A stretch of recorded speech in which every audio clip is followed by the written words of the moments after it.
The reason they like reading my stuff is that I've always got real life examples to prove what I'm saying. There's a lot of good people that listen to this podcast. Other than God and my family, deer hunting would be next in line on my list of priorities. From the bottom of our hearts, it's just fantastic and awesome to have the support that you guys are getting. People ask me about expandable broadheads and love swings. Chasing Giants with Don Higgins and Terry Peer. Brought to you by OsseoCamo, nature's most lethal camouflage. Follow along as Don and Terry discuss the techniques, strategies, and dedication needed to harvest one of God's most amazing creations, world-class whitetails.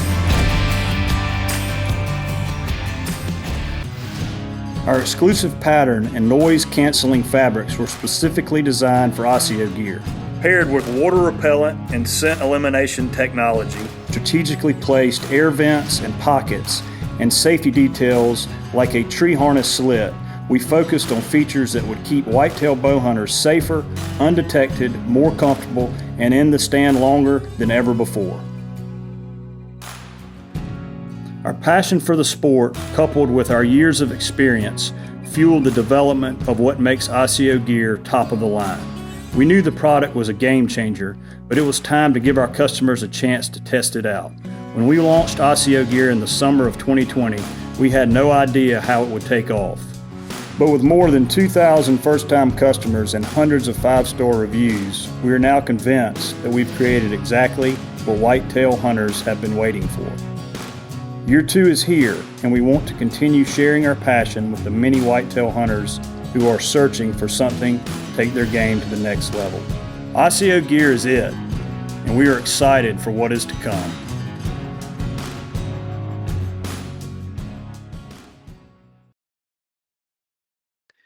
Well, hey everybody, this is Terry Peer and Don Higgins. Welcome to episode 99 of Chasing Giants, brought to you by OsseoCamo. Don, we're trying to do the video thing a little bit remote. Last week we did it in person and got great feedback. Why don't you talk a little bit about how we're going to try to cater to both types of people who listen to the podcast, either on audio or on video? Yeah, we're going to work to get this video thing fine-tuned to where we're putting out better videos. I know you put a lot of work in, Terry, to coming up with some photos and screen shares and such, so the viewer's not looking at our ugly mugs the whole time. But we're not going to forget about those people that are just listening, in their car driving to work, or the Amish folks who are calling in the MTech number. We're going to try to get better at all aspects. Yeah. So just to explain to everybody, until consulting season is over, there's going to be weeks where we record the podcast that are kind of looking like this.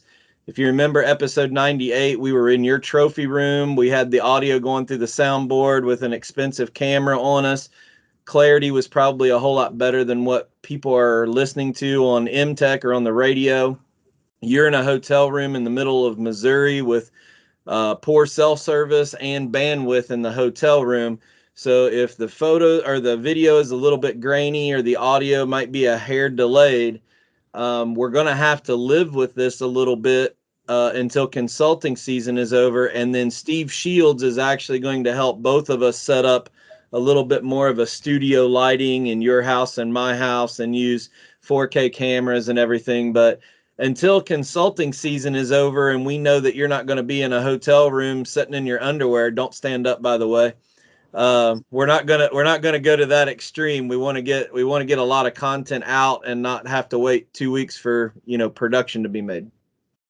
Yeah, folks have indicated they really like that fact that we're a weekly podcast instead of a bi-weekly or monthly. So we want to keep putting these out every week, and that's just going to mean that some weeks we don't have the equipment in front of us to put out a high quality product, but we're going to keep plugging away. Yeah, so like right now you guys see Don on the screen and I'm on the screen. Depending on how that internet connection is at his hotel, it might affect the audio or the video might be a little bit grainy. Next week, if he's in a different hotel, we might see a different wall, and depending on the quality of the hotel you stay in, there might be mirrors on the ceiling or something. I don't know. You don't necessarily stay in the Ritz-Carlton every time you go out on the road, do you? Well, there's a good chance you might see a cockroach running across the screen tonight. So, anyway, we just wanted to explain that at the opener. So we'll try to do the best in post production to level out the audio. You might see my screen get bright or dark. It's because when I look this way, I'm running 2 monitors. So as we start talking through the podcast and I put stuff up and share my screen, you guys watching on YouTube can see that, but that's why I look off to the side and back a little bit and my face gets bright because I have about a 30-inch monitor right in front of me. So Don, why don't we talk just a little bit about your consulting trails this week? I think you were in Kentucky for a while and then navigated your way towards the end of the week and headed out to Missouri. Yeah, I spent 3 days in Kentucky early in the week, came home for a day Thursday, and then hit the road again and went to Missouri. But I met a lot of interesting people. Boy, I just love what I do because every day I meet somebody new and just some great people that I come in contact with. I wouldn't trade what I do for anything.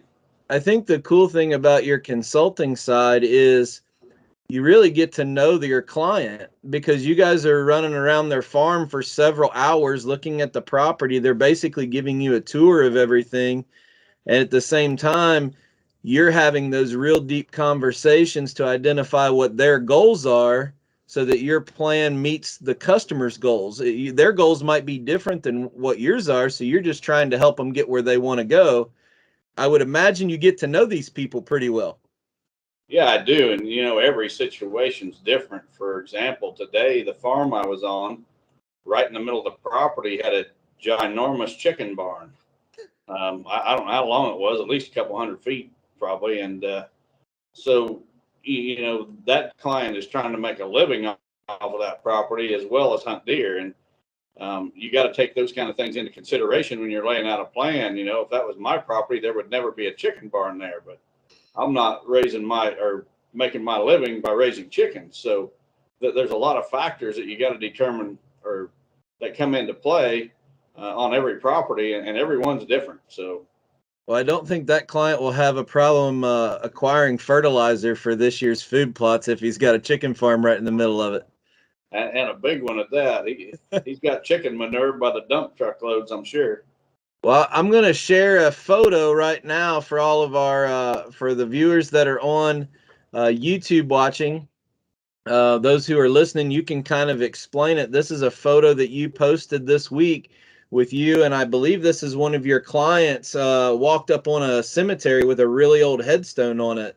And this is a photo of both of you standing at the headstone. I just want to hear the story. It's a cool picture. Yeah, that was a Kentucky farm. That was the only headstone that was standing. There was a few more that were laid over. But I just thought it was neat, to be to walk along and boom, there's a cemetery. I shared that photo on my social media, Facebook and Instagram. And the thing everybody commented about was my new clothes. I got my work clothes stolen there. Somebody broke into my truck and stole my work clothes. I had to go out and buy new Carhartts. Yeah, you had your brand new Carhartt bibs on, and I think it was a chilly one. I know Kentucky got hit with a lot of snow in the central part of the state. I don't know, are you all getting any out in Missouri or back home in Illinois? We have not got any bad weather here in Missouri. I mean, it's been cold, but I talked to my wife back home today, and there was a not real bad ice storm. The roads were just slick as could be, all kinds of accidents. Interstate 57 was shut down, just a bunch of semis piled up. Hit this afternoon, and wrecks everywhere. Our mutual friend Patrick Simpson was up in Illinois hunting in central Illinois, and he saw the sleet coming and tried to get out in front of it and got caught in it. I think he said that it took, I can't remember whether he said an hour and a half or 2 hours to get from Terre Haute to Brazil, Indiana. Wow. So that's not that far away either. No, that's a really short drive. So the ironic thing is I didn't pull the video to share it because it's not our video. But Wes Delk sent a picture of, or shared a video on his page of one of his consulting clients that had over 100 deer out in one of their big food plots. When this weather turns cold, late season food plots is just a game changer for land managers. No doubt about it, and particularly soybeans. The worse the weather gets, the better the soybeans attract deer. And you know, the one day I was at home this week was Thursday, and it was cold Thursday. And before dark, I looked out the back of the new house, and I can see one corner of my food plot. It's I don't know, it's 400 or 500 yards from the back of the house, but I could see several deer feeding in those soybeans, and another group of deer headed that direction. So they're really hitting the soybeans right now. Well, why don't we talk a little bit about ATA? You didn't even really entertain going. Real World didn't have a booth. We haven't had a booth, and of course, last year was canceled by COVID, but we weren't planning on going last year. 2 years ago when we released giant miscanthus grass, we went there for the release of that product and had a full wall of miscanthus so everybody could visualize the size of it. But you didn't even really consider even going this year. Well, you know, we went 2 years ago, and the whole purpose of going is to sign up new dealers. And we've been growing like crazy, but we're not signing up our dealers at ATA. I mean, we're lucky to get 5 new dealers in a show that cost us, you know, $12,000 to $15,000 to be there For a small booth. Yeah, that's for a little booth. And so for the people who don't know what the ATA show is, the ATA show is an industry show. It's not a consumer show. That is where all the people in the hunting industry display their new product for the next year, and buyers and dealers who sell them in their retail stores are supposed to be able to come to this show and see what's new on the market and place orders for the whole year and commit, you know, to their package that they buy. That's the intent of the show, but it's far from what the show has become, isn't it? oh, for sure, it's kind of an industry get together where everybody that's anybody and anybody that wants to be somebody is there. And the media kit handout trade show. There you go. Not to bash anybody, because you know we was at one time struggling to get our foot in the door, but you know, last year we didn't have an ATA show, and for the second year in a row, our sales were, you know, for the year we're up like 50%, and I think a lot of other companies are in the same boat, and I think from what I'm seeing that this whole trade show deal is a dying thing. It's kind of like outdoor TV. You know, I haven't watched an outdoor TV show in about 5 years or more, not a single minute. And lots of people tell me the same thing. I think these trade shows are falling by the wayside as well. Social media and the internet's kind of taken over, and it's just the direction our society's going. Well, I think it starts with a trickle-out effect. I think as companies learn to do business without large expenses, like trade shows, whether it's through digital platforms, social media, open houses, I think that the trade show platform doesn't make financial sense. So when companies like Matthews and all the other bow manufacturers don't even go, and it's really the show for them, you know, it's for them to release their new product, but they've adapted. And, you know, Matthews released their new series line of bow earlier this year. I think they usually do that mid-November.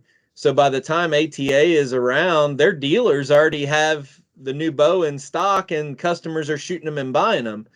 So I think as these companies are navigating the changes in the industry and the climate, the trade show is going to have to adapt also. I think they have to change it up, whether it's more of a networking thing than a true trade show. They have to do something different. Yeah, and I'm not really sure how they're going to change and still remain relevant. I mean, the whole COVID thing opened people's eyes to the fact that they don't need that trade show. Their business has done extremely well without it. So, and I think the booths were way overpriced. I mean, when you go with a small company like us and a small booth, and you're spending $12,000 to $15,000 just to be there, and for your motel and food and such, for me it was an easy decision not to go. I could save that money for the company, and then I could go out and make money every day, not being at the show. So, talk about, for those people, I ran into a couple people that it was their first ATA show. It was the first time they'd ever gone, and I almost felt sorry that was their first experience of because it used to be just ginormous. Talk a little bit about, you've been going to the ATA show probably for close to 20 years. It used to be quite different, didn't it? Yeah, I mean, I've actually seen it evolve. When I first started going, it was if you even wrote a single magazine article and you had a copy of that magazine in your hand, you could go up to booths and show them, hey, I'm an outdoor writer, look at me. And you'd walk out of there with just armloads of stuff, or you would get home and those companies would be shipping you stuff for free. And that became a thing of the past as companies tightened the reins there and realized that they wasn't getting much return on their investment. So then people start taking DVDs around. Yeah, they would have DVD media kits, and I just think it's a dying thing. I don't think it's going to last much longer. Just to make it a visual, I'm going to share my screen right now. I hope everybody can see this. Can you see it right now, Don? Yeah, I can see it. So I was at the show the last 2 days, and this is a floor plan of the show. So I hope people can see the mouse walking around. For the people who are just listening, you just got to basically understand what we're saying. But this area right here this is Freedom Hall down in Louisville, Kentucky, and all of this area over to the right. So for the people listening, this is probably 1/3 of a whole section of the trade show is completely empty. And this big temporary wall that used to be open for the whole hall, it basically blocked off 1/3 of the building where nothing was there. And the other thing was, there was these temporary, remember how it used to be that you couldn't find a seat to sit down and eat? Right. I mean, there was no room anywhere. You basically had to walk out to the front foyer if you wanted to sit down and try to find a table.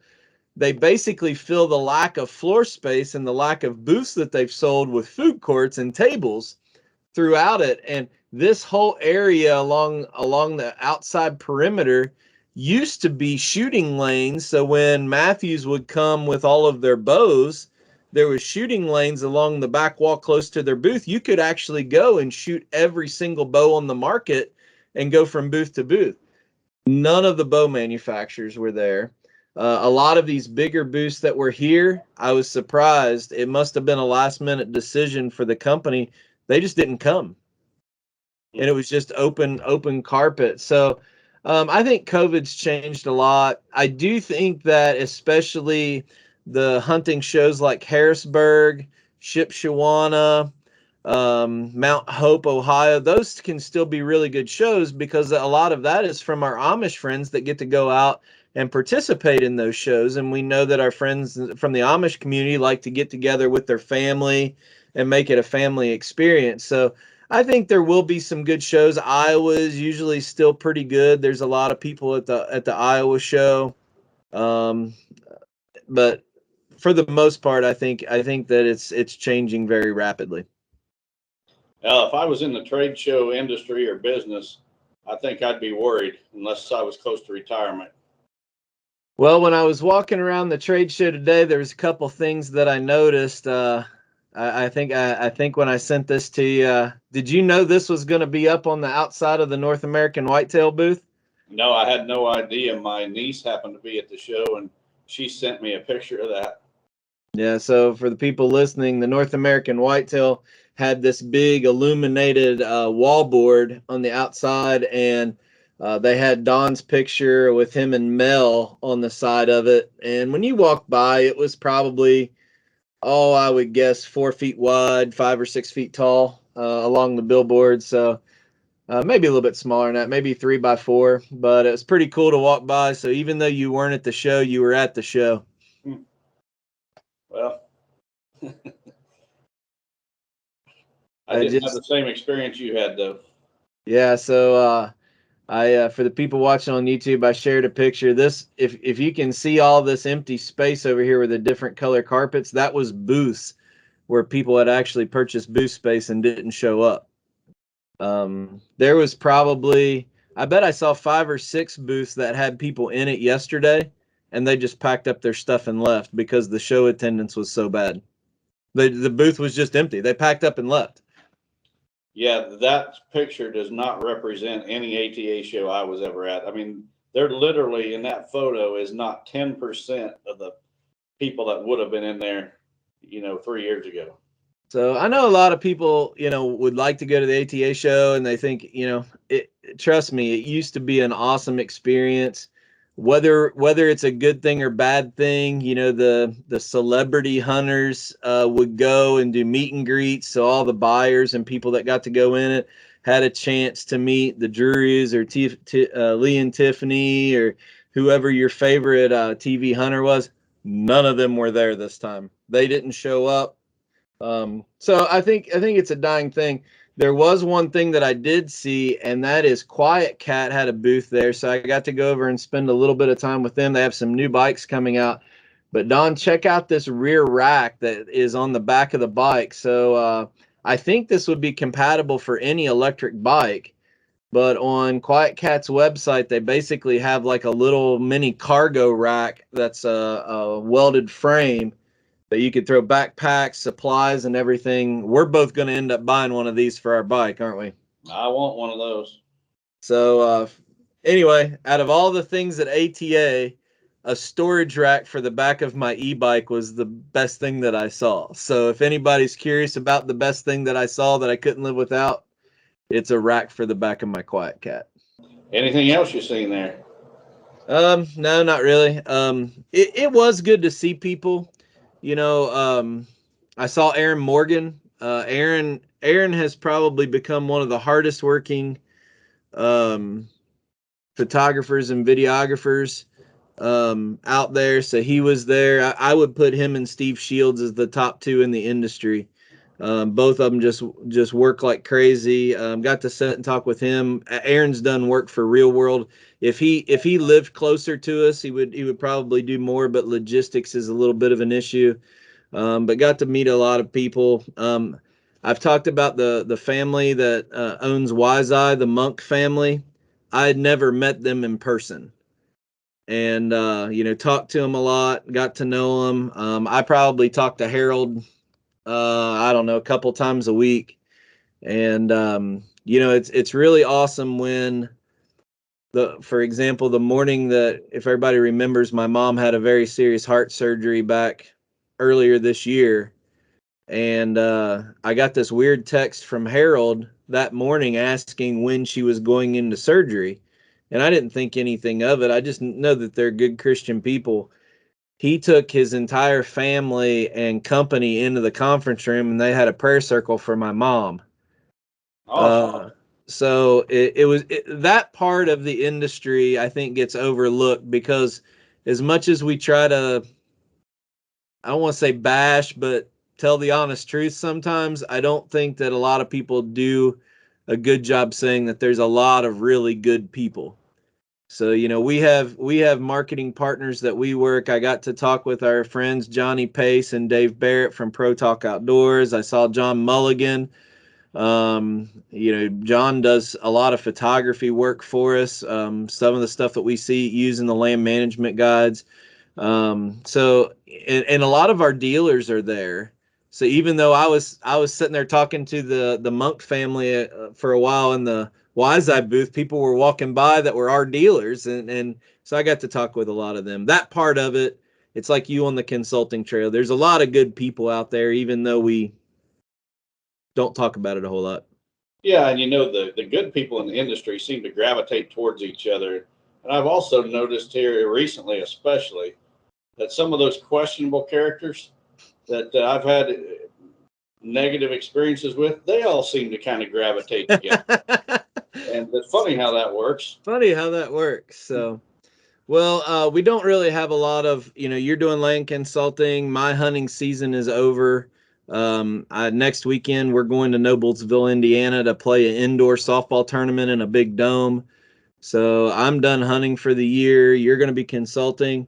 The next couple of weeks, we're going to be doing some interesting things with some property aerials and talking about that. But, I think for the most part, there's a little bit of misconception about ATA. So we wanted to spend a little bit of time talking about it today. We have a couple public appearances that I want to talk about right now coming up the next month. I just shared a screen. Don, why don't you walk through each of these things that's going to be happening probably in the next 3-4 weeks?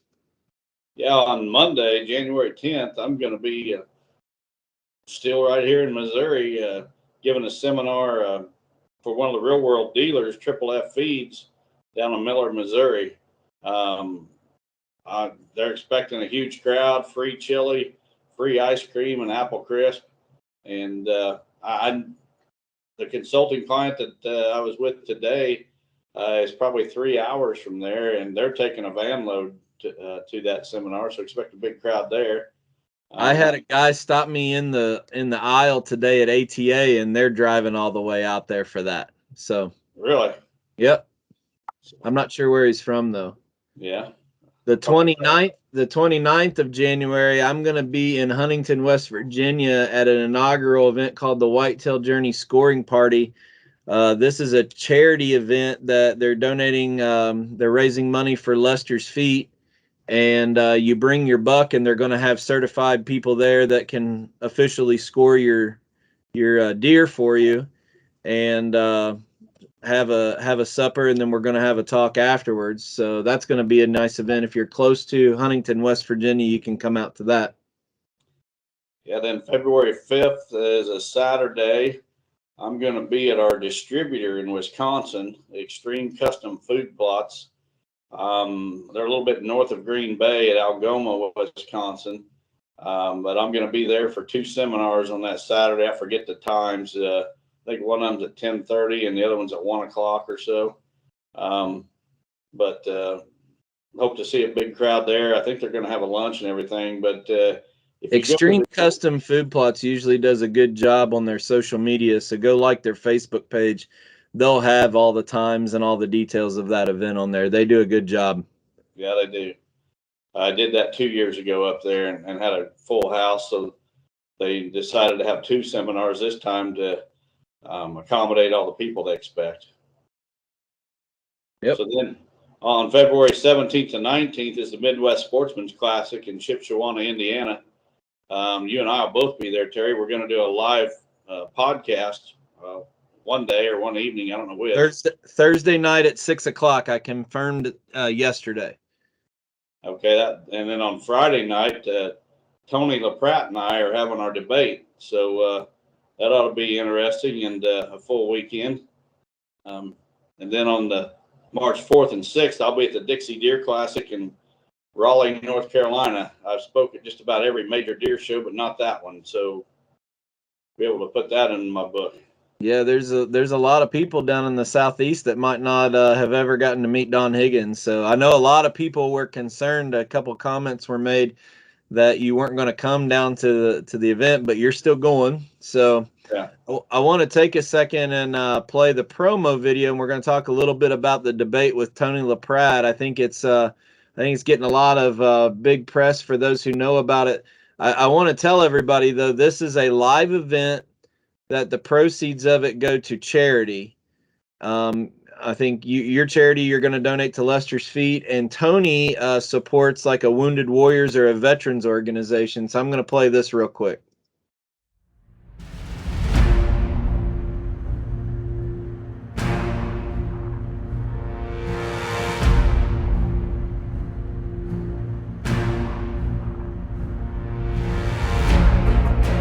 Ahead of their time. We will teach you things like buck beds, doe beds, and so many things that no one talks about. We have a new buck tactics series that we'll be showing. It doesn't have artificial rubs. It doesn't have buck beds. It doesn't have any of these projects, none of them that you read about on the internet.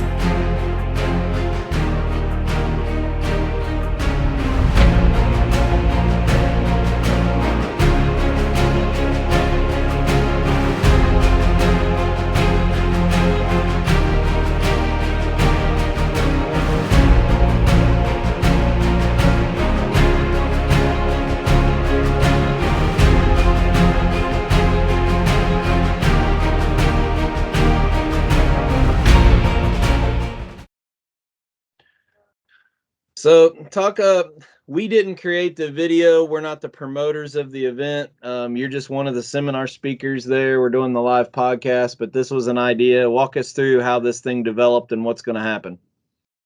Well, at last year's show, you and I were both there and did a live podcast, but Tony was there as well. And the show promoters were visiting with me in the booth one day and jokingly said, we ought to get you and Tony on stage at the same time and you guys can have a debate. And I kind of looked at him. I said, well, I'll do it if he will.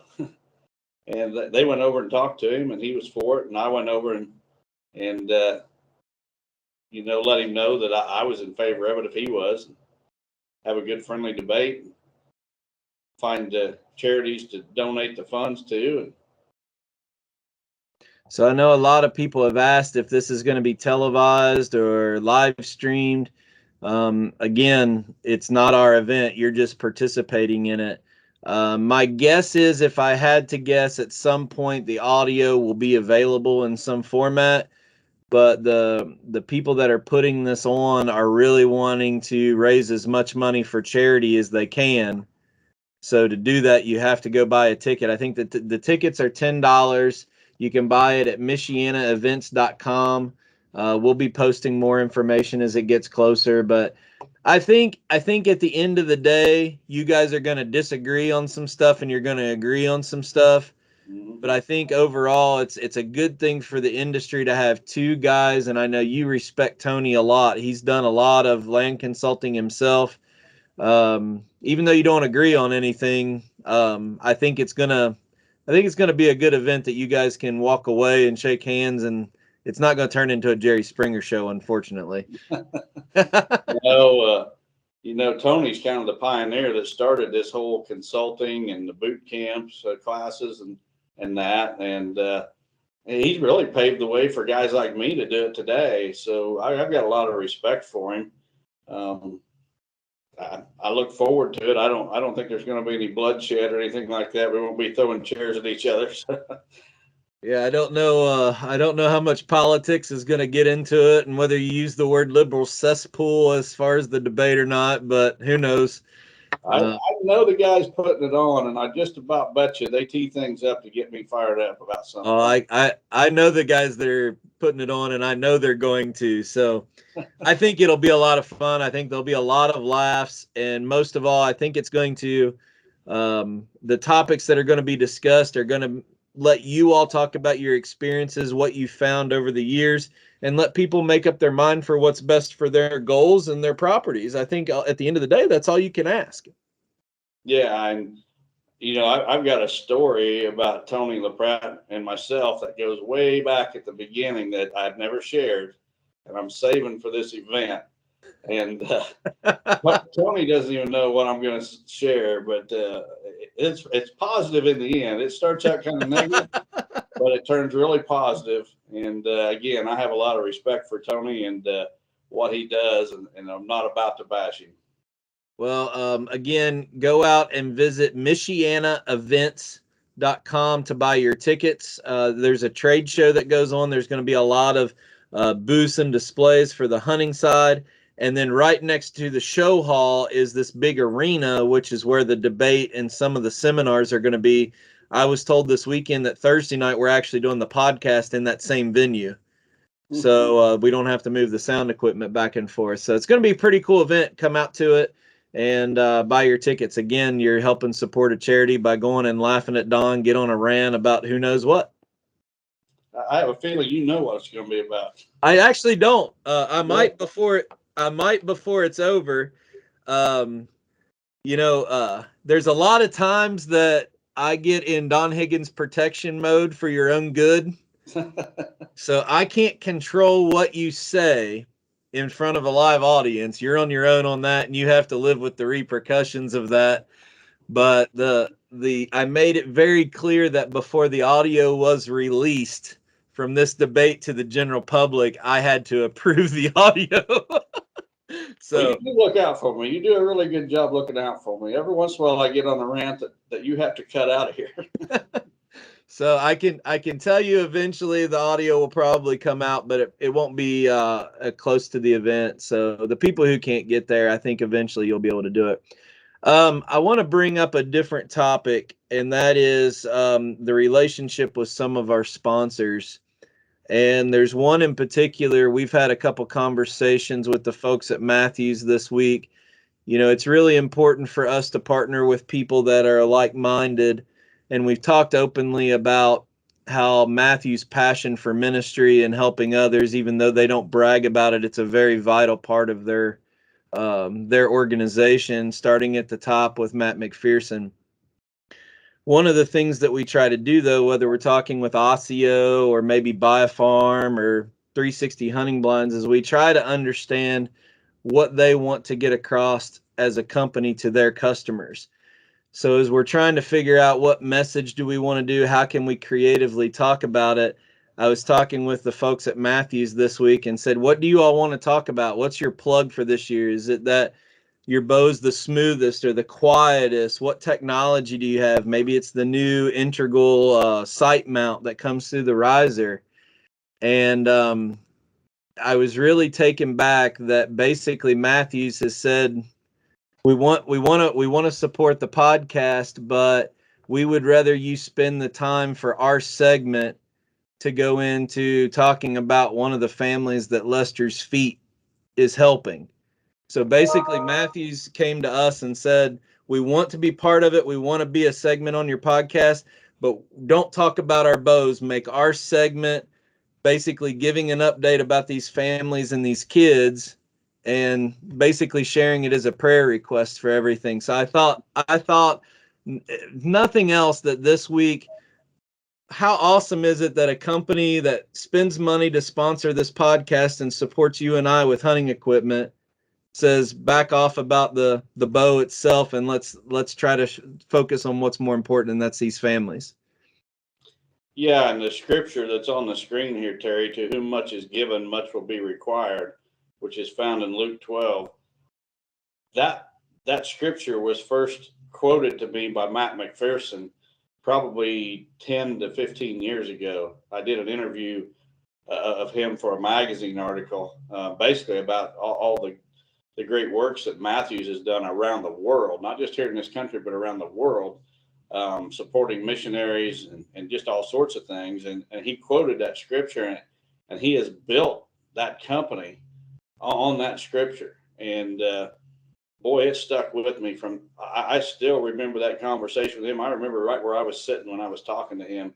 And that guy made an impact on me that, it carries over to the way we try to do things today on this podcast. So when the representative from Matthews told me that on the phone this week, the only thing that I could think of is we're going to do that because that's, it's something that I'd thought about doing, even though it takes a couple minutes of the podcast. I think our listeners want to get updates on these kids that we're helping. I think they genuinely care. But when a company says, don't worry about talking about the bow, it makes me want to talk about the bow even more. So we're going to find a way to do that.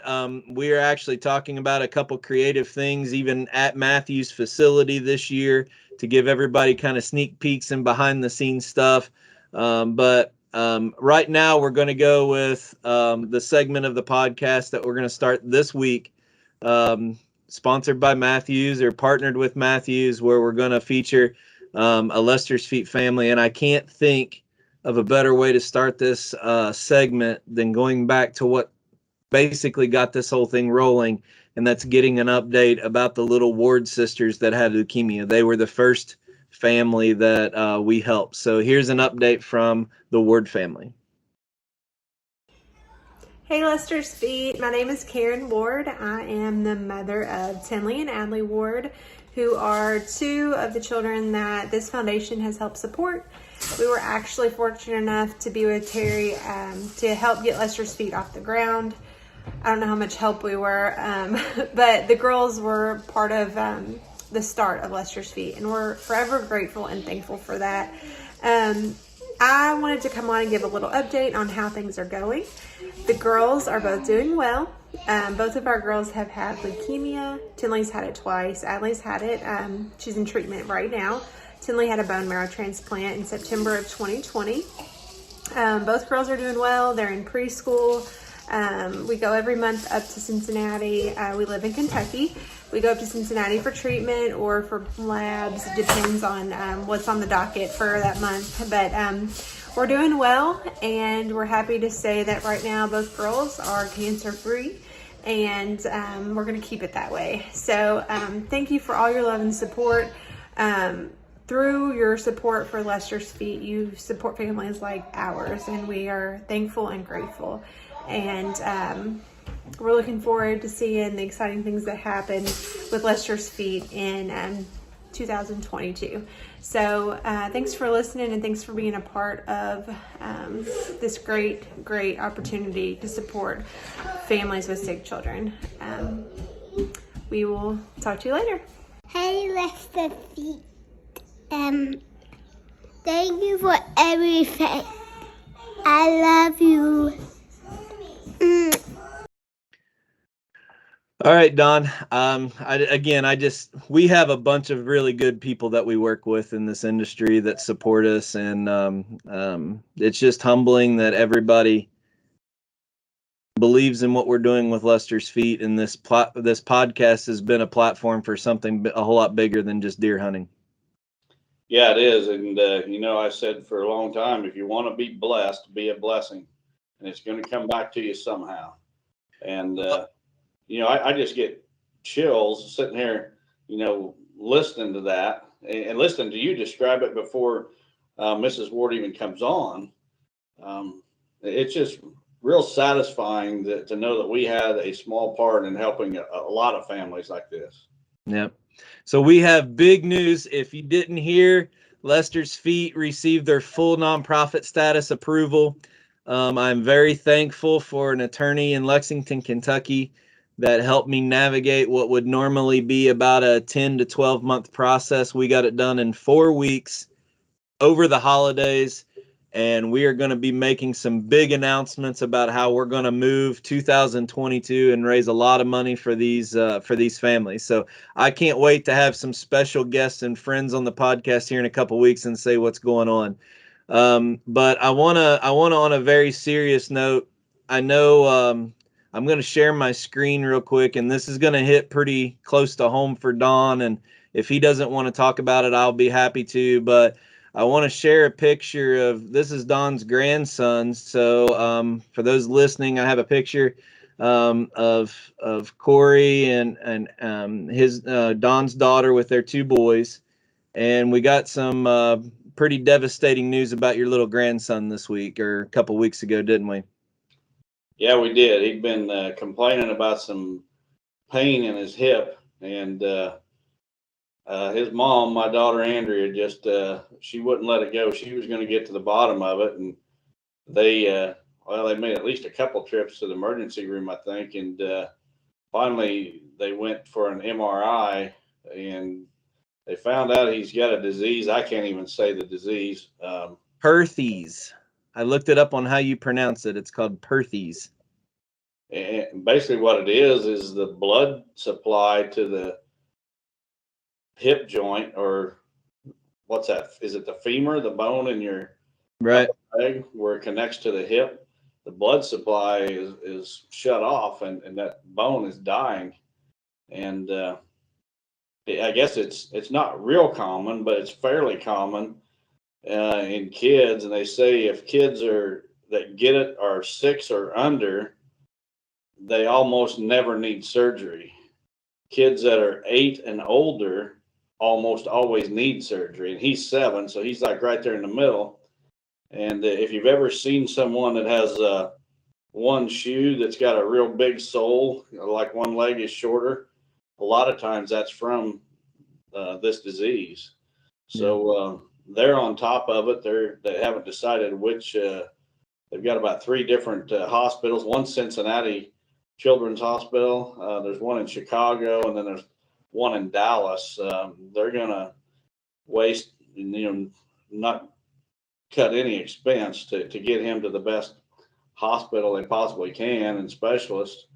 And we would just definitely appreciate everyone's prayers. And for about 2 years, he's not gonna be able to be active. He's not gonna be allowed to run. He's not gonna be allowed to have a bicycle. He's actually been fitted for a wheelchair and not crutches, a walker. They think crutches are too dangerous. The last thing that they can have happen is that leg to break. And so we just are praying that, God will heal this and he won't need surgery, and he'll come out of it in fine shape. And I trust in God to do that.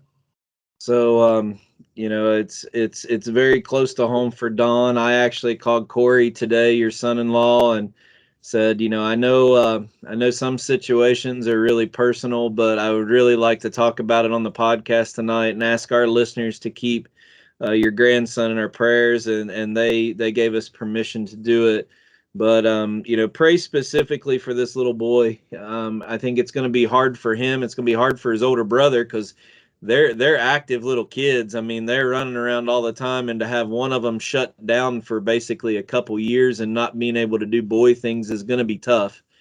But also for Corey and Andrea, they're going to have to make decisions about what doctors and specialists to go to, and we all know navigating, the medical and healthcare industry is tough. So keep them in their prayers.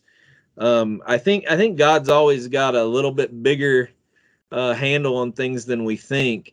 And I haven't even told you this, Don, but as Lester's feet was getting rolling, I knew that the more families we started to help, our board of directors was going to have to get bigger. And your daughter, Andrea, is like the perfect fit for a nonprofit that helps sick kids. And she was on my list. I was waiting for our nonprofit to go through because all of the documentation, and I just had not reached out to her to ask her if she was interested in doing it. And I think that there's a reason for that. I think that she's going to have her hands full dealing with this, and she would have said yes the minute that I asked her.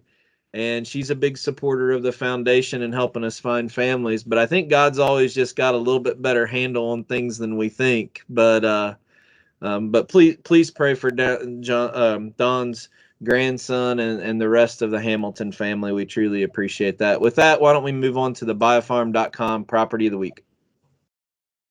Biofarm.com is your source for farm, recreational properties, rural homes, and more. Now, here is Don Higgins with this week's featured property. Well, hey, everybody, this is Terry Peer from Chasing Giants. I'm pleased to have Wayne Keller on the call with us today. Wayne, it's good to see you. Last week we couldn't get video footage of you, but I'm glad you're able to get on and us see you and walk through a new property. You got something good for us to watch this week? I think so. Good to be here. I've got a 130-acre wooded property in Clinton County, Illinois, right on the Washington County line. Clinton County. So I'm going to go here to biofarm.com and pull up by county, Clinton County, Illinois.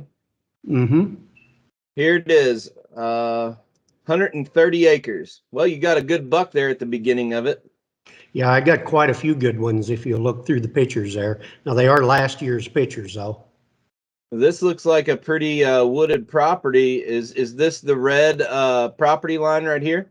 Right. It's just east of Centralia, Illinois, and a little west of Centralia, Illinois, and a little bit southeast of Hoffman, Illinois. It lays in a big creek bottom area. There is, I'm guessing, maybe 20, 25 acres of high ground on it, but the balance of it is creek bottoms, and it is subject to flooding. So this is pretty much a hunter's paradise that they want to get a property to just manage and hunt. But I do see some bigger trees here. There probably is some timber value on the property, right? Yes, it's not been logged in quite a few years, I don't believe. And I do believe it does have some timber value on it, but there's plenty of cropland around, but it is in a large wooded area. There's a large creek that runs through the property called Crooked Creek. It does cut off maybe, I'm going to say a quarter of the property to where you have to cross that creek to get to it. And a lot of heavy deer traffic up and down through there. Okay. Well, I'm going to click on your profile here. If somebody wants to get a hold of this property in Clinton County, Illinois, you can go and search, or you can go through your contact information, Wayne. What's the best way for somebody to get a hold of you or find out more information about this property? Well, they can call and text me, either one at 618-407-1679, or they can use the 800 number. That's 800-357-4020. That's a farmer tell me one time he'd remember that one forever. That's a free pistol and a John Deere tractor, right? Yeah, that's what the guy told me that reminds him of. Okay, well, anything else you want to say about the property here? It looks like just a fabulous hunting property that's out in the middle of a pocket. Don and I talk all the time about isolation. So, you got a creek that runs through it. Those deer are going to be running up and down it, and looks like there's already some good bucks there. So fresh start for what somebody would want with a hunting property. And it's probably less than an hour from the metro area, Metro St. Louis, Belleville, so forth. All right. Well, Wayne, I want to thank you for your support of Chasing Giants. And if you're interested in this property, give Wayne Keller a call or visit thebiofarm.com, and also their social media on Facebook. Your office staff does a really good job at keeping the Facebook page up, so make sure you're following that. Wayne, thanks a lot. We'll see you next time. Hey, thank you. Have a good one, Terry. All right, Don. Well, I hope people enjoy actually having someone from Biofarm actually on the podcast talking about it. And for those watching on YouTube, being able to see the property and the aerials and stuff like that on video, I think it adds a little bit more to explaining the property. Why don't we move on to the Biofarm, or excuse me, not the Biofarm. Why don't we move on to the listener submitted questions? But before we do, you got a response back. You went on a little bit of a rant last week from one of our listener submitted questions, and he wrote us a note back this week. Why don't you talk a little bit about that? Yeah, last week, Caleb Cook had submitted a question, and I guess I misunderstood it. There was one line in there that said, me helping these people who have money is hurting him. And I don't think it came across. I don't think I understood it the way he meant it. And he had sent us a message on that, and I apologized to him and let him know that all's fine on this end. I don't have any personal grudges. I go on rampages all the time. That don't mean I dislike somebody, You can hunt out of a love swing and shoot expandable broadheads. That doesn't mean I don't like you. I might give you a hard time about it, but I respect your decision or your your decision to shoot and hunt however you want to. Just because it's not the same as me, that I'm not looking down on you in any way. And I just wanted the listeners to know that don't be afraid to submit questions because of me going on a rampage.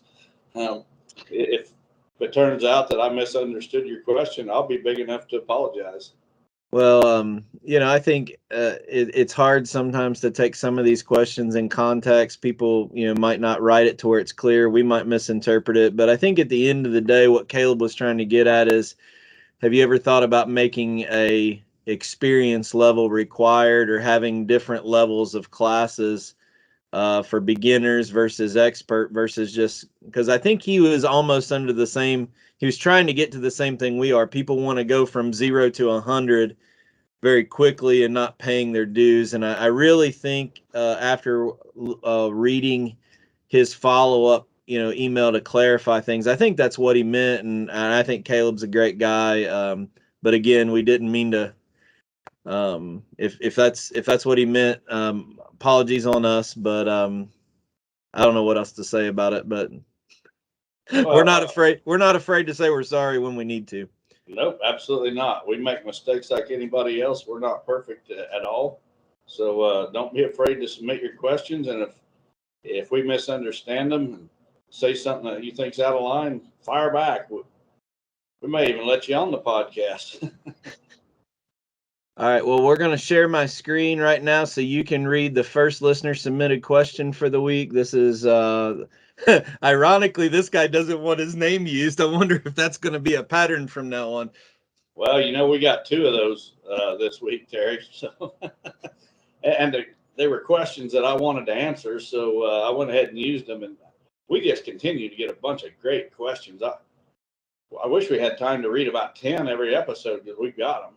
Yep. But anyway, this person says, Don and Terry, I enjoy listening to your podcast every Sunday and always looking forward to it.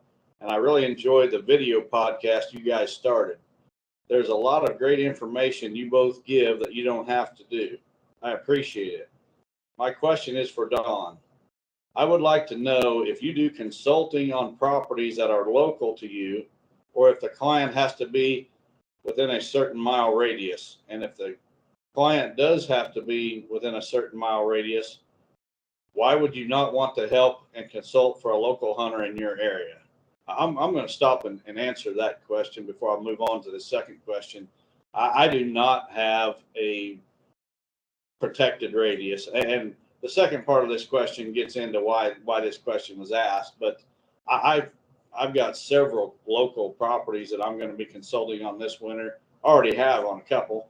But I got, within a 100-mile radius of my home this winter, I bet I've got at least 10 to 15 properties. So, yeah, I'll do it for a local hunter, no doubt about it. So, second part of this question, he says, my second question is about your whitetail master course. I've seen on your website that you have to live within a certain mile radius to be able to attend this course, but on a previous podcast, I heard you say that a guy from Tuscola, Illinois was doing the course. So I would like to know if you did away with the certain mile radius, and if not, then how was a local hunter to you able to sign up for the course if he didn't meet your living criteria? Again, thanks for the podcast every Sunday, and hopefully you continue doing the video podcast. So if I go back to the beginning when I started doing these whitetail master courses, I had some concerns. There was one concern was the pressure I was going to be putting on my property. Now, we was never going to go into the sanctuary. That was never an option, but just having that many people around the farm, that many different days was a concern how that was going to affect the deer that lived there. So that was one concern I had right out of the gate. Another concern I had out of the gate was there is at least a couple of local hunters. I'm trying to be politically correct here, Terry, so you don't have to edit this out. There's at least a couple of local hunters who like to follow my social media posts and try to gather as much intel as they can. That's their method of deer scouting. Instead of going to the woods deer scouting, they just go to the internet and they see what Don has posted lately. And that's one reason that I have given up on posting any trail camera photos of bucks that are alive. I'm just not doing that anymore. There's just too many people that don't have any respect that won't hesitate to use information that's put out there. So when I started doing the whitetail master course, I had a rule that if it was not available if you lived within 100 miles of my location. And it was basically just to keep a couple of local people away from attending the class and looking at my property and seeing how they might take advantage of what I was doing. After some thought, I got to thinking, why should I punish all the good people? Because there's been a lot of local hunters that have supported me from the time I wrote my first magazine article. And, everything I've done, they've been supportive of. And the more I thought about it, it's not fair that I punish all those people because of a couple of bad apples. And, last year I opened it up. I took away that stipulation. Anybody's welcome to come. I don't care if you're my next door neighbor. If you want to come. Not anybody. There's a few that if they try, you're going to say, no, I'm not. Good point. You have the right to decline. I do. Good. That's very true, Terry. I'm glad you brought that up. There's a couple people that are not coming, but 99.9% of you are eligible. Well, the other thing I want to throw in there is, on occasion, we do a live podcast the night before, and there's a lot of our local buddies that they don't come for the master class, but they come for the night before when we do the podcast. So, we can't have everybody show up because it's too many people, but, it's not uncommon for your friend Al Foster to give you a real tough question one night when he comes to all of them. So if local people are around and you enjoy the podcast, get with me. If we don't have a lot of people coming in the night before that's coming in and we have room, we might be able to work it out where you come over for the live podcast the night before. Just get with me if you're local, but that might also explain why some local people were there. They might not have been at the master class, but they were there. But get with Dawn and talk to us, especially if you're local. It seems like I can't go into Rural King or Walmart in Mattoon without running into somebody that listens to the podcast. So it's fun to get to meet people. And we might even do one there sometime that's not during a master course, just you and I. And we've done that before. Yeah, we have, and opened it up. So I'm not opposed to doing that again. Again, I really appreciate the support I've been given by the locals. All right. Well, here's the second question popping up on the screen. Okay, this one comes from Joe Snyder from Dyersville, Iowa. Joe says, Don, the state of Iowa is discouraging the use of mineral supplements for deer due to the risk of CWD transmission. It's not illegal at this time, but strongly discouraged. I discontinued mineral supplementation a couple of years ago. I want to be a good steward of the deer herd, but I also want to maximize my local deer potential. I plant a variety of food plots, including clover, cereal grains, forage beans, and brassicas. I've read some opinions that minerals aren't needed with adequate forage. What are your thoughts on mineral supplements risk versus benefit? Do you know of any research regarding this? Thank you, Joe Snyder. Well, Joe, that's a great question that I have a fairly strong opinion on. I believe that the whole outlawing of supplemental feeding and minerals and such is basically all politics. It's all show. It starts with the fact that the federal government has kind of gotten involved, and they've allocated some funding for states to use to stop the spread of CWD. I think it's like trying to stop COVID. COVID's here. We're not going to stop it. We need to build up immunity in our bodies, through basically getting it. I think the shots are a joke. I think the approach that the government has taken to CWD is a joke. And in fact, I will even go so far as to say that I think the solution is probably supplemental feeding. And if you have any interest in this topic at all, anybody that has any interest in this topic at all, the next real world, what do you call it? Let's Get Real segment that Terry facilitates, we're going to cover something. We're going to show you some real science. You asked if there's any studies. We're going to show you some real science. I think the supplemental feeding actually can aid in the stop of CWD transmission. There was a study done where basically there's these soil maps of the United States, and they show where all these different nutrients are abundant and where they're in short supply. And for example, let's just throw out copper. So you can look at this map of the United States, and it shows where there's rich copper in the soil or higher levels of copper in the soil, and where there's low or no copper in the soil. And it's all these different nutrients. Well, there's two of those nutrients that are in very short supply in these certain areas on the map. One of them, I think, is manganese. And I don't remember what the other one was. But those two nutrients, you can lay those two maps almost on top of each other, and they're very, very similar. Where there's a shortage of manganese, there's also a shortage of this other nutrient. And then you can take a map of the CWD outbreaks in this country, and you can lay it right on there. And where those nutrients are in short supply or deficient, that's where the CWD's at. So it for a logical person who's not involved with the government, who's not being paid off by the government, I don't think it's too far of a conclusion to say, hey, maybe if these deer were getting supplemental manganese and whatever that other nutrient was, maybe they wouldn't contract CWD. And that's not where we're going with this next Real World I Am Real segment, but I promise you, you don't want to miss it. And it's going to be science-based. We have totally reformulated our Expect Healthy Deer technology based on this new science. And I promise you, once this gets out, other companies are going to be following suit. And we're fine with that because we want healthy deer across the country. And but just remember who started it. Real World bases our nutritional products are based on science.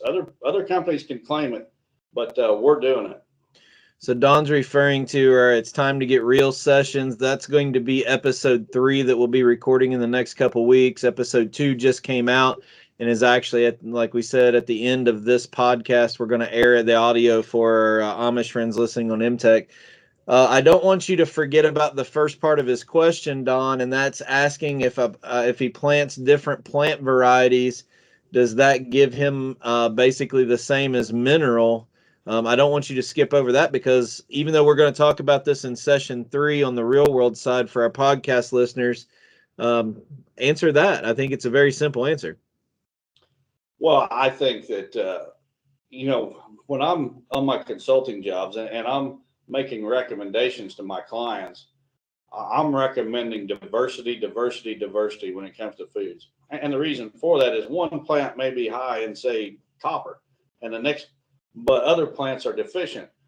A whitetail has, and most animals have the ability to balance their diet if given the opportunity. So if your food plots contain 15 different plants, the deer can eat what he needs from each of those different 15 plants to have a balanced diet.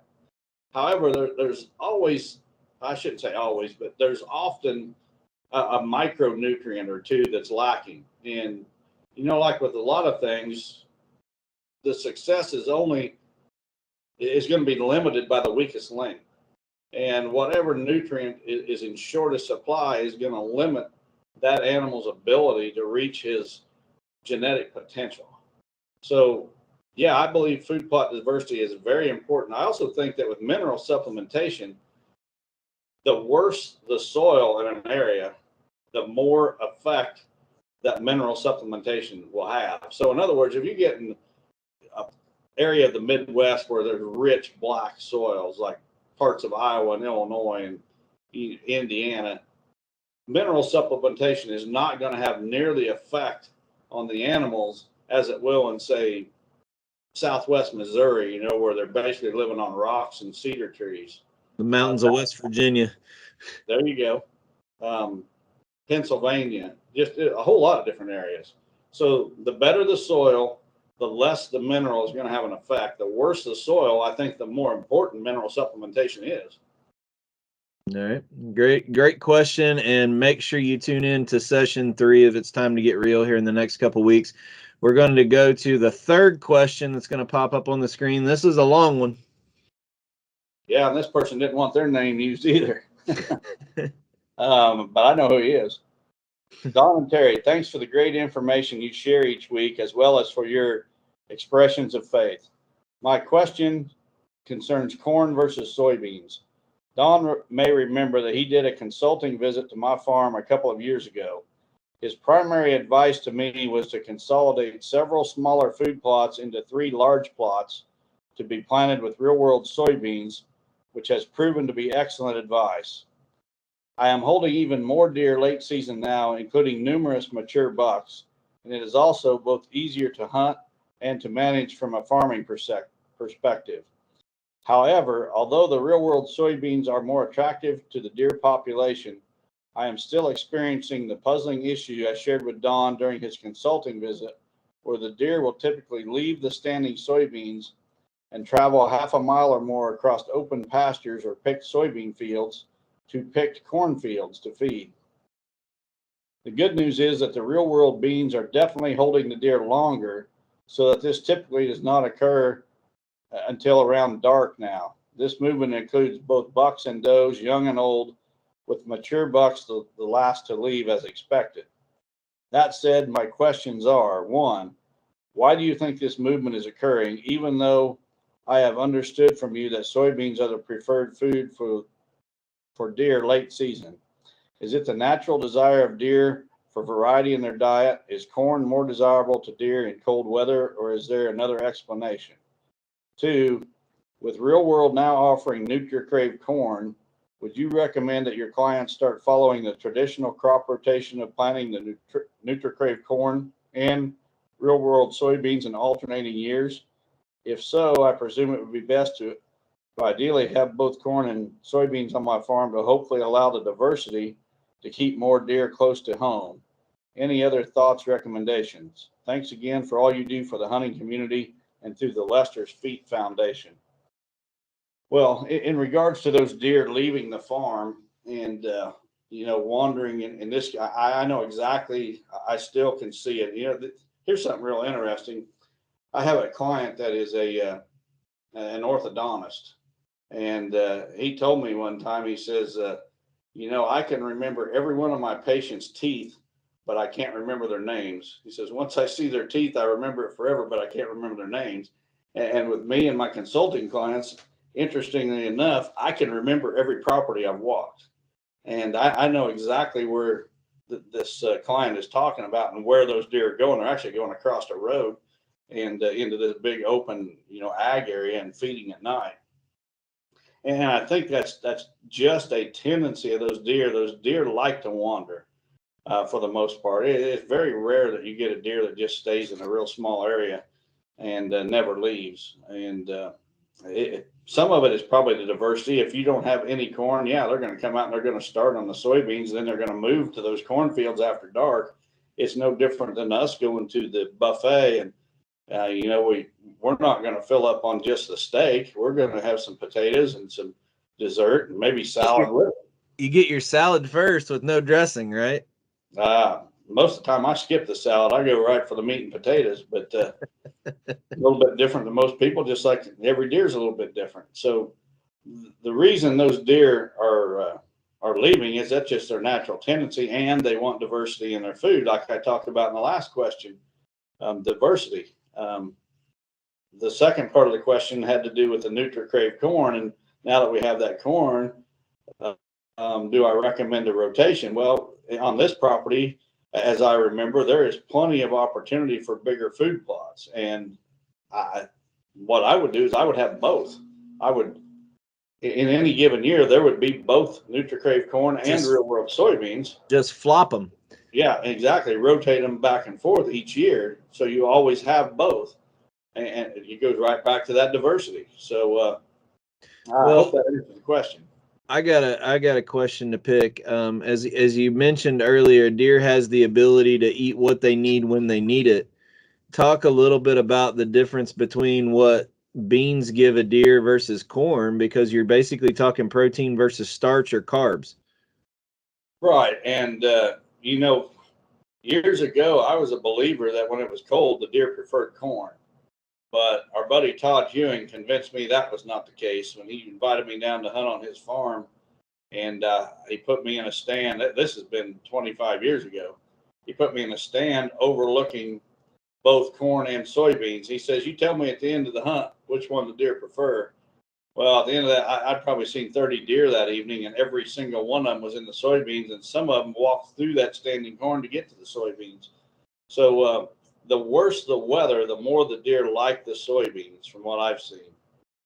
But it's not to say that when you're sitting at Texas Roadhouse that they bring that basket of rolls that you're not going to eat rolls because they taste good. Those carbs are good, but the balance of protein and fat, the colder it gets, is what gets them, So it's not to say they're not going to go eat both, but I would have both on my property at all times because it's a different energy that you're getting. You know, carbs is going to give you short-term energy. That's why athletes eat a lot of pasta right before an event, you know, to bulk up and get those carbs for that quick bolt, but that doesn't last very long. You need the protein and the fat. Exactly, and I think the reason that the soybeans are craved more is because they are higher in oil or higher in fat. They're also really high in protein, where the corn is going to give them the carbs. But that's one reason the NutriCrave corn really stands out is the level of fat in NutriCrave corn is more than 3 times higher than what it is in regular ag corn. So I think that the Gen 2 soybeans and NutriCrave corn is a deadly combination. And not only is it attractive to hold those deer and put them on feeding patterns that you can take advantage of as a hunter, but it also helps get them animals through that winter in better shape. You know, they come out of the winter in better body condition and are then ready to produce fawns or grow antlers. Yep.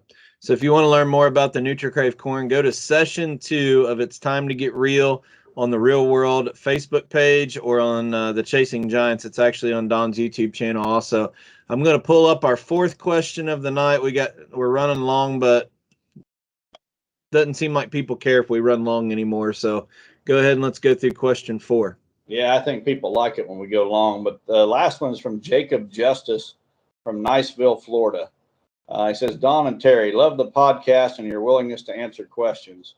I am of the opinion that hunting over bait with a crossbow and cellular trail cameras tip the scales in favor of the hunter so much that it may not even be fair chase.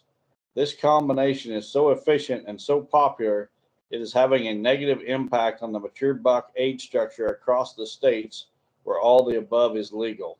I am not against baiting. I am not against crossbows. I am not against cellular trail cameras. But when combined, they seem too efficient to me. What do you think?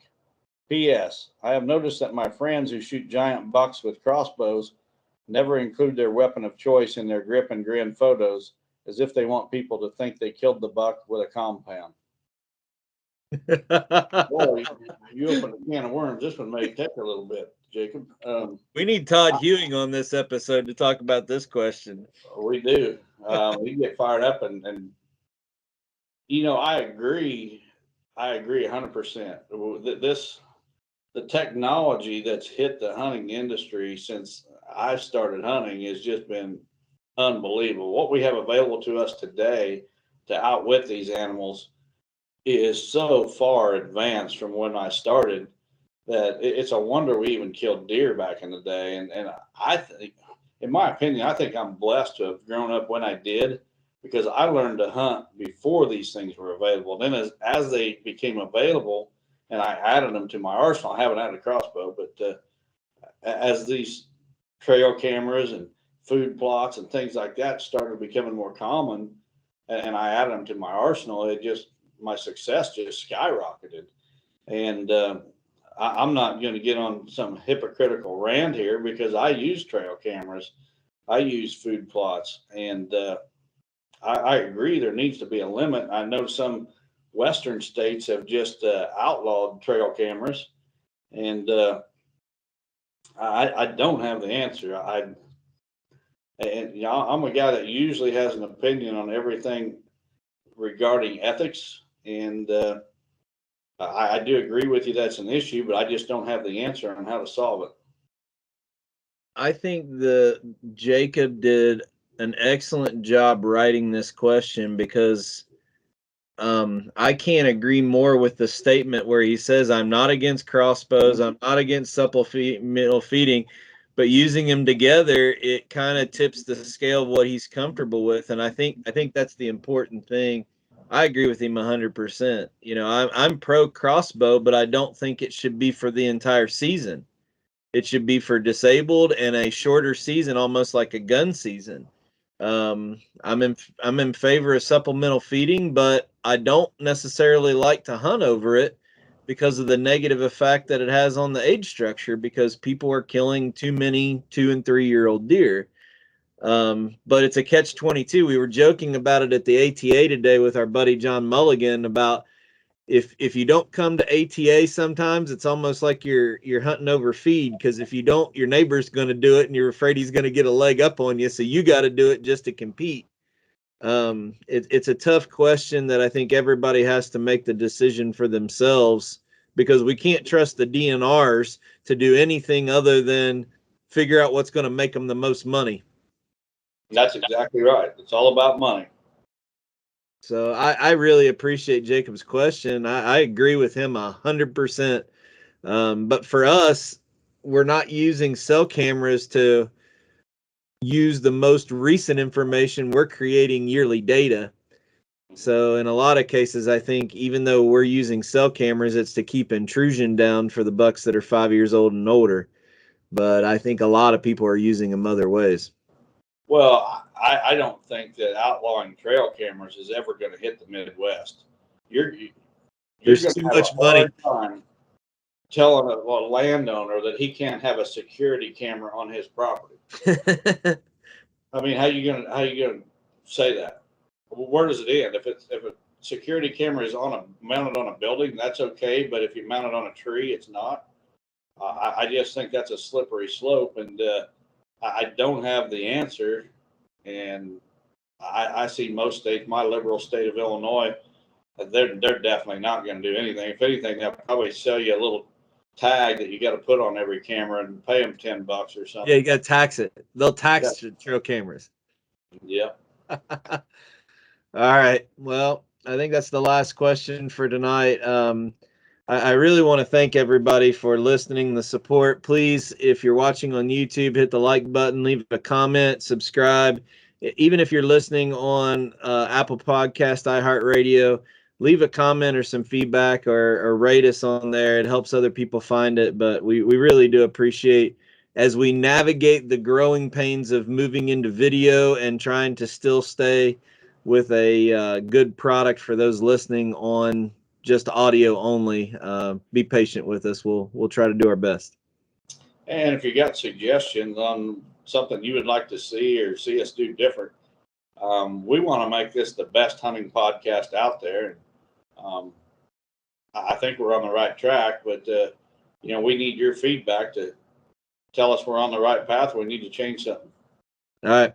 Well, we're going to go out with our sponsors. Make sure you stay tuned in to listen to the audio of It's Time to Get Real Session 2, where Dwayne Hopkins, Don Higgins, and Wes Delks goes into the details of all of the pilot programs from last year and talking about the new products called Soil Charge and our Nutrigrave corn platform. We even touch a little bit on miscanthus tips and the shortage of chemicals, including fertilizer. So stay tuned to that audio at the end of this. For those listening on audio, if you're watching on YouTube, again, thanks. But you can go find that video on Don's YouTube channel. Again, thanks everybody. We appreciate your support. Have a great week. Chasing Giants has been brought to you by OsseoCamo, Buy Farm Real Estate Company, 360 Hunting Blinds, Victory Chevrolet, Real World Wildlife Products, Matthews Archery, Novix Tree Stands, Gingerich Tree Farm, WildlifeFarming.com, Quiet Cat, and Vortex Optics. Thanks for listening, and tune in next week for another episode of Chasing Giants.